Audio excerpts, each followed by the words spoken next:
Okay, what's up, folks? Rich Van Tassel with you, giving you the recap of the Super Bowl that just went final. The Patriots coming up with the victory in overtime, first overtime game in Super Bowl history. The box score for the visiting Patriots first. Tom Brady's spectacular 43 of 62, 466 yards, 2 touchdowns, 1 interception. Not much in the running game for the New England Patriots as far as an individual rusher, but they did the job nonetheless. LeGarrette Blount, 11 of 31, 2.8. James White, 6 of 29, 4.8, 2 touchdowns. Dion Lewis, 6 for 27. The team altogether was 25 of 104. That's 4.2 yards per rush and 2 touchdowns. James White, the top receiver, 14 for 110. He had a touchdown. Julian Edelman, 5 for 87. Danny Amendola, 8 for 78. And the other touchdown, Malcolm Mitchell, 6 for 70. Alan Branch recovered a fumble. That was a big play in this game. LeGarrette Blount lost a fumble. Of course, my computer is shitting on me right now. 5 sacks for the Patriots. A couple of them were split. Yeah, 2 of the sacks were split. Nothing of real note in the return games. Stephen Gostkowski, 2 for 2 in his field goals. He did miss an extra point, however.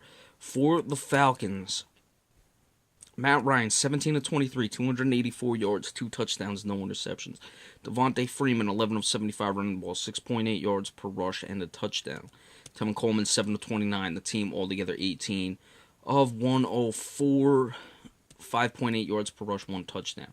Julio Jones, 4 receptions, 87 yards. Taylor Gabriel, 3 for 76. Devontae Freeman, 2 for 46. Austin Hooper, those are city hands, Mr. Hooper. 3 for 32 with the touchdown. Tevin Coleman had the other touchdown on a 6-yard reception.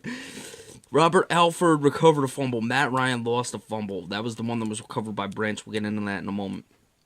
The team had 5 sacks. Grady Jarrett had 3 of them. Vic Beasley Jr. did not have any. Robert Alford had an interception. He returned 82 yards for a touchdown. Nothing of note in the return games. Matt Bryant didn't attempt any field goals. Now, of course, the Atlanta Falcons got out to a big lead. New England had to come back. It was looking very bleak for the Patriots. That fumble certainly changed things around. It was 28-12 at the time. Not to say that the Patriots could not have come back and won had they, just been incomplete or whatever. It certainly gave them life. That was a third down play, so had it been incomplete or whatever, not a fumble where they got it and they had less time to go. Would the Patriots have won? I don't know. They certainly would have needed more urgency. The thing was, I don't remember what the final play tally was.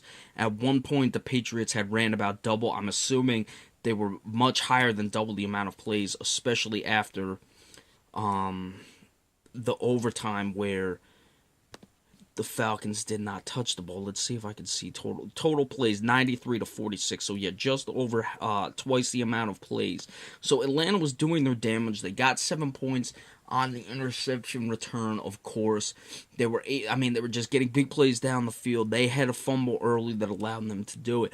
But they, their offense, I don't think, ever really got grooving. As good as it was going, there was, of course, the halftime. That's going to be a big discussion. The Patriots got the ball back. They ran it down to the end of half. Then you had the long halftime show. Then they didn't get the ball. So, that's certainly something to look at as well with this game. But really, at the end of the day, it was all just Tom Brady. He's great. He was the best of all time, in my opinion, coming into this game. He's still the best of all time. Certainly after this one, and I'm not a Patriots guy or anything. I do have a bit of a man crush on Tom Brady, but as I should. I think there's a lot of worse people I could have a man crush on, but he was spectacular. He was as cool as a cucumber. On that drive they got down the field to tie it up on, he had a third down and he was dropping back to about his goal line. He may have been in the end zone. They had pressure on him. Boom, just threw a seed, and he just did everything necessary. He answered the bell tonight. They forced him to throw a lot because of the big lead, and it was just no problem for him. And he came away with the victory. So hats off to the New England Patriots. It's all about Tom Brady. I would assume he is going to be the MVP, but they have not announced it yet. If they have, I've had it on mute. because I'm doing this video, but he was almost certainly the MVP. Hats off to them. Hats off to the New England Patriots. All right, so that is the end of the football season, my second year covering the NFL. Of course, when the football season ends, we start coasting right into the NBA, so be sure to stay tuned for that as well. We got a Celtics report coming for you all tomorrow, and then everything else, the NBA in depth, the weekly NBA reports, all that stuff. So be sure to stay tuned. But thank you for another great year in the NFL, and we'll continue on with the NBA. Have a good night.